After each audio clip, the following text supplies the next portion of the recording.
नमस्कार। आज हम एक बहुत ही दिलचस्प रिपोर्ट देखने वाले हैं।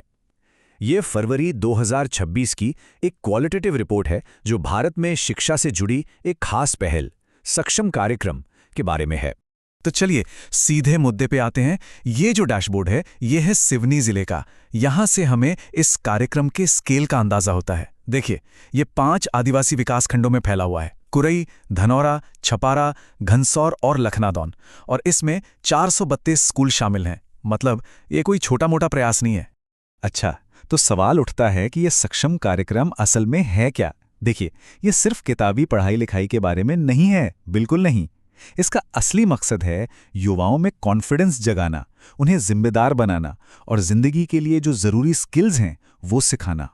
तो चलिए अब ये देखते हैं कि ये सब होता कैसे है। मतलब जमीन पर ये कार्यक्रम दिखता कैसा है।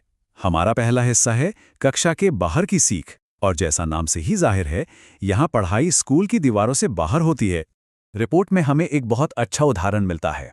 बात है 18 फरवरी 2026 की। मिडिल स्कूल एरमा के कुछ स्टूडेंट्स को जिला पुलिस कंट्रोल रूम ले जाया गया। क्यों? ताकि वो खुद अपनी आंखों से देख सकें कि सिस्टम काम कैसे करता है। और वहां एक बहुत ही कमाल की बात हुई। इंस्पेक्टर श्री उमेश्वर ठाकरे ने बच्चों को समझाया कि पुलिस का काम सिर्फ अपराधियों को पकड़ना नहीं है, बल्कि समाज में शांति और सुरक्षा बनाए रखना भी है। अब सोचिए, ये छोटी सी बात बच्चों के मन में पुलिस की पूरी इमेज बदल सकती है ना? तो बच्चों ने असल में क्या सीखा? उन्हें पूरा emergency response system step by step समझाया गया। सोचिए, सबसे पहले एक इमरजेंसी कॉल आती है, डायल 100 या 112 पर। फिर उस घटना को रिकॉर्ड किया जाता है। इसके बाद जो भी पास का थाना होता है उसे इन्फॉर्म किया जाता है और फिर पुलिस टीम को लोकेशन पर भेजा जाता है। कितना सीधा और सरल तरीके से पूरा प्रोसेस समझ में आ गया। और सबसे अच्छी बात क्या थी कि बच्चे सिर्फ चुपचाप सुन नहीं रहे थे, वो वाकई में दिलचस्पी ले रहे थे।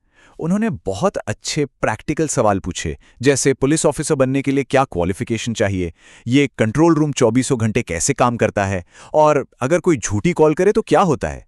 ये दिखाता है कि उनका दिमाग जल रहा था। चलिए अब कहानी में थोड़ा और आगे बढ़ते हैं। स्टूडेंट्स से हटकर अब हम उन युवा सामुदायिक नेताओं पर ध्यान देंगे जिन्हें कम्युनिटी यूथ लीडर्स या CYL कहा जाता है। इस कार्यक्रम का एक और बहुत अहम पहलू है कम्युनिटी यूथ लीडर्स को बढ़ावा देना। यहाँ तक कि डिप्टी कलेक्टर श्री प्रशांत उइके ने कहा है, गांव स्तर पर काम करने वाले CYL ही असली बदलाव की नींव हैं। ये बहुत बड़ी बात है जो इन युवाओं के काम के महत्व को दिखाती है। और ये सिर्फ बातें नहीं थीं।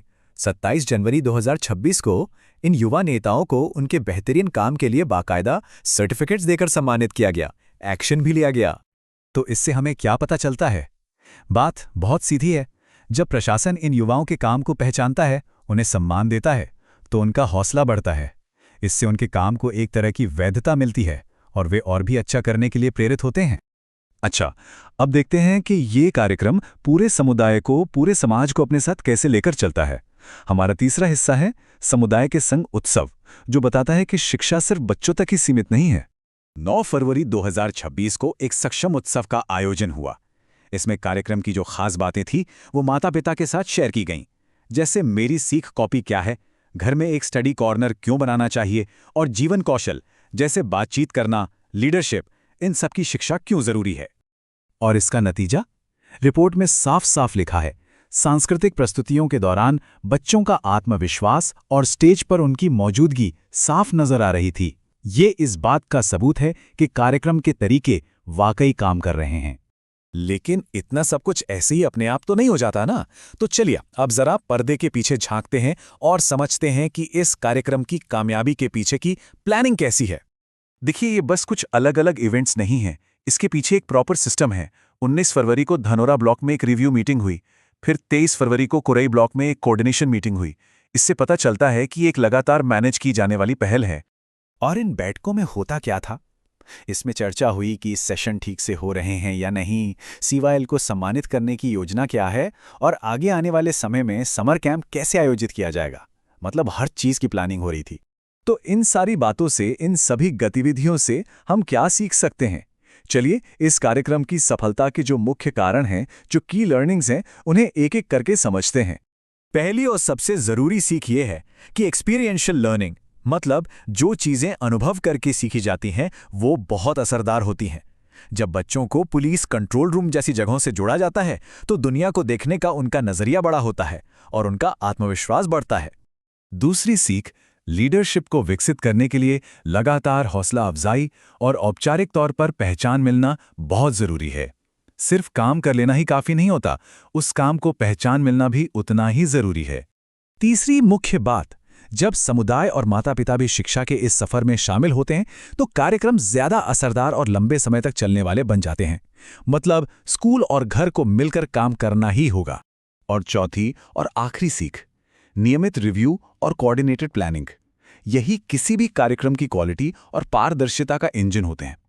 इनके बिना कोई भी अच्छा आइडिया ज्यादा दिन तक सफल नहीं रह सकता। तो ये सब जानने के बाद एक बड़ा सवाल हमारे सामने आकर खड़ा होता है कि इस तरह की अनुभवात्मक शिक्षा यानी एक्सपीरियंस बेस्ड लर्निंग दूसरे समुदायों में शिक्षा के पूरे सिस्टम को कैसे बदल सकती है। ये एक ऐसा सवाल है जिस पर हम सभी को सोचना चाहिए।